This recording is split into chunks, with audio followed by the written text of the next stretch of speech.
Hello students, तो आज हम आपके सामने इंग्लिश ग्रामर का एक और नया टॉपिक लेके आए हैं जिसको हम डायरेक्ट और इनडायरेक्ट स्पीच के नाम से जानते हैं। इसका दूसरा नाम है रिपोर्टेड स्पीच।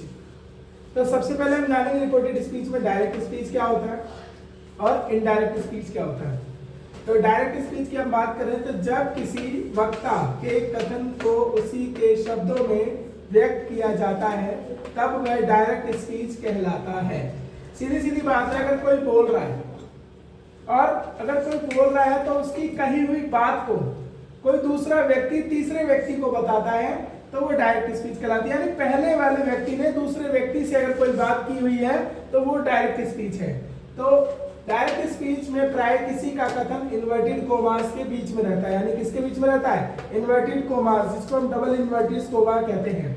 फिर आता है हमारे पास इनडायरेक्ट स्पीच। जैसे मैंने किसी से कहा, अब वो मेरी बात को किसी और से कहेगा तो इनडायरेक्ट स्पीच हो जाता है।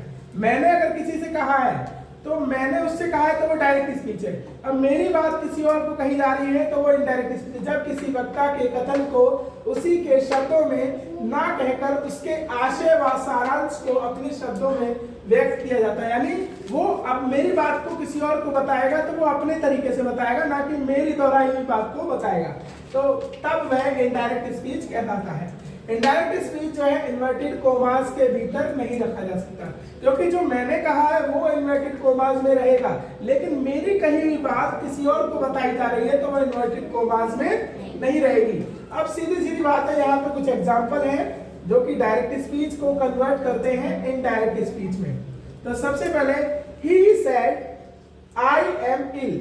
जैसे उसने कहा कि मैं बीमार हूं, अब यही बात किसी और को बताई जा रही है। He said that.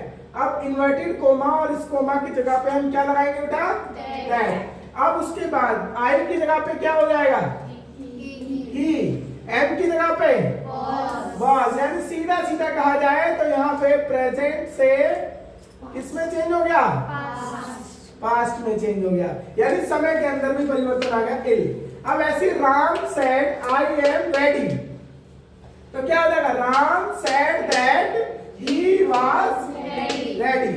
नेक्स्ट क्या बेटा? Mohan said I saw her, तो यहाँ क्या हो जाएगा? Mohan said that he had seen her. फिर he said to me do you know, तो he asked me if I knew.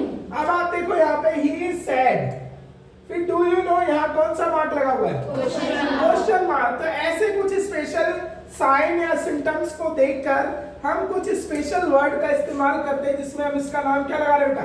Asked. अगर यहाँ पे कहा होता he said to me please give me 1 glass water, अब ऐसे लिखता he said to me please give me a glass of water. तो अब हम इसके साथ क्या लगाएंगे? साफ सीधी बात है, ही सेड टू मी यानी प्लीज लगा हुआ है। क्या लगा हुआ बेटा? प्लीज। तो हम उसको ऑर्डर दे रहे नहीं, हम यहाँ पे क्या ले रहे बेटा? उससे रिक्वेस्ट कर रहे कि he requested to me please give me a glass of water. तो ऐसे प्रकार के शब्दों के लिए हम रिपोर्टेड स्पीच का इस्तेमाल करते हैं, जिसमें direct speech to indirect speech change करते हैं। कुछ नियम है, याद कर लो। प्रेजेंट से किस में हो जाएगा? पास्ट में। उसकी हेल्पिंग वर्ब भी चेंज हो जाएंगी और इन्वर्टेड कोमास की जगह पे क्या लगाया जाएगा? दैट। और दैट के बाद ही जो सेंटेंस के जो कुछ नॉर्मली वर्ब और हेल्पिंग वर्ब और सब्जेक्ट जो होते हैं वो चेंज हो जाते हैं। फिर उसके बाद अगर सेंटेंस को देखना, अगर क्वेश्चन मार्क लगा हुआ है तो क्वेश्चन मार्क के बाद अगर क्वेश्चन पूछा है तो आस्क्ड लगाएंगे, या और भी कई सारे शब्दों का इस्तेमाल कर सकते हैं। नेक्स्ट हमारा है सेड टू मी के बाद प्लीज लगा हुआ है। कुछ ऐसे शब्दों का इस्तेमाल करना, यही साइन होते हैं जिनमें वर्ड्स चेंज हो जाते हैं। Thank you. मिलते हैं हम नई वीडियो में नए कॉन्सेप्ट के साथ।